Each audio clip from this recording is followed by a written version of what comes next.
bienvenue sur cette nouvelle vidéo où nous allons parler un peu des événements. Donc par exemple, je vais fermer du coup ces deux parties là. Nous avons donc notre page home dans laquelle, par exemple, je vais ajouter voilà, on va faire par exemple un petit bouton. Cliquez par exemple ici. D'accord. Donc ce qu'il va falloir faire, c'est qu'on gère ce qui va se passer au moment où on clique. Donc on a une propriété qui s'appelle onClick. Et donc dans cette propriété, on va pouvoir lui passer donc une fonction, par exemple handler click. Donc ça c'est ce qui va se passer au moment où on clique. Alors vous voyez, j'ai fait ça, donc là vous voyez qu'il me dit effectivement que handler click n'est pas défini.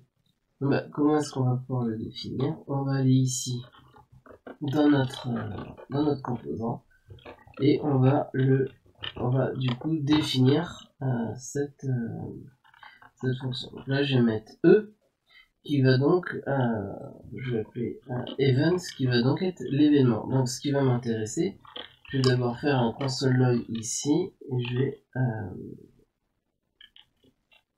vais mettre par exemple clic et on va voir ce qui se passe au moment où je clique. Donc là on voit ici on a notre bouton, donc je vais aller dans la console et voilà, on voit clic, on a vu qu'ici ça changeait, si je rappuie on va passer à 6. Okay. Donc là c'est plutôt intéressant. Alors je vais juste faire une chose visuellement. Alors ici je vais renommer J6 pour index, je vais appeler J6. Je roule, donc on est bon. Donc en fait, ici je vais mettre une div, et je vais faire la classe container. C'est juste pour que ça soit plus joli. Voilà. Ok, donc notre classe du coup container, je vais rajouter ici en container, je vais mettre une width de admettons pour 80% et je vais mettre un margin de point auto. Et donc là, si tout va bien, voilà, on voit du coup qu'il m'a centré cette partie. Alors voilà, là vous voyez qu'il me dit classe n'est pas bon, est-ce que je vais mettre classe name? Donc effectivement, si je retourne dans mon app, ici il faut bien mettre classe name. Voilà. Alors on rafraîchit, on voit qu'on a plus. Alors c'est juste que c'est plus joli, et donc du coup là quand je clique, on a toujours notre effet au clic. Donc je vais fermer ça. Donc ici, cette fois-ci, maintenant au lieu de mettre clic, alors, je vais pouvoir afficher aussi event. L'intérêt c'est de savoir qu'est-ce qu'on a dans ce event. Donc là, voilà, on voit qu'on a donc toute l'information sur le clic. Notamment par exemple, si on descend, vous allez avoir par exemple, le target, donc qui va être le bouton, l'événement, le type d'événement qui a eu, ce genre de choses. Donc ça vous permet de gérer ce qui se passe au clic. Alors admettons par exemple, on a envie d'afficher par exemple, ici le nombre de fois où on a cliqué. Donc comment ça va se passer? On va peut-être créer une variable, donc let nb click. On va dire que pour commencer évidemment ça sera égal à 0. Et donc ici dans le P je vais bien lorem ipsum nombre de clics et bien ici je vais afficher donc ce nb click. D'accord. Donc là je rafraîchis, a priori tout va bien, on a bien 0. Donc qu'est-ce qui se passe, c'est que ici ce que je vais faire c'est nb click est égal à nb click plus 1.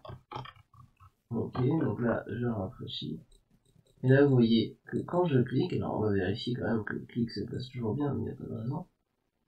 Voilà. On voit bien que j'ajoute une ligne, mais qu'il ne se passe rien au niveau du clic. Alors, pourquoi ça fait ça? C'est parce qu'en fait, il va falloir dire à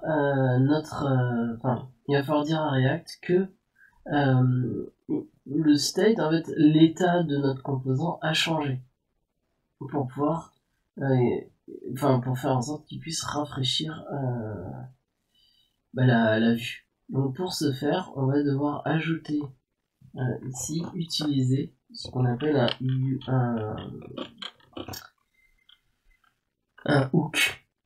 Donc là, ça va être useState dont on va parler. Donc là, en fait, je vais plus utiliser let, mais du coup, on va créer une constante. On va écrire comme ça, const nbclick, virgule, set nbclick. Donc maintenant, cette fois-ci, on va dire que c'est égal à useState, et on va mettre la valeur par défaut, qui va être 0. Donc qu'est-ce qu'on a fait? On a créé une variable, donc nbclick, et on a créé une fonction qui va être utilisée pour mettre à jour le nbclick. Ce qui fait qu'ici, au lieu de faire ça, vous allez faire un set nbclick, et par exemple là vous pouvez mettre nbclick plus 1. Comme ça, à chaque fois, il va mettre à jour cette valeur-là. Donc on va retourner ici. Maintenant, quand je clique, vous voyez, ça a mis à jour. Donc c'est ce qu'on appelle un hook. Donc c'est des fonctions en fait qui sont appelées et qui sont entre guillemets des raccourcis. Donc vous avez useState. On va parler juste après donc de useEffect. Donc maintenant on peut retirer cette ligne là. On a vu que on a compris que ça fonctionnait. Donc voilà à quoi va vous servir le useState. Donc dans la prochaine vidéo, je vais pas aller plus loin dans celle-là. Dans la prochaine vidéo, on va parler effectivement du useEffect.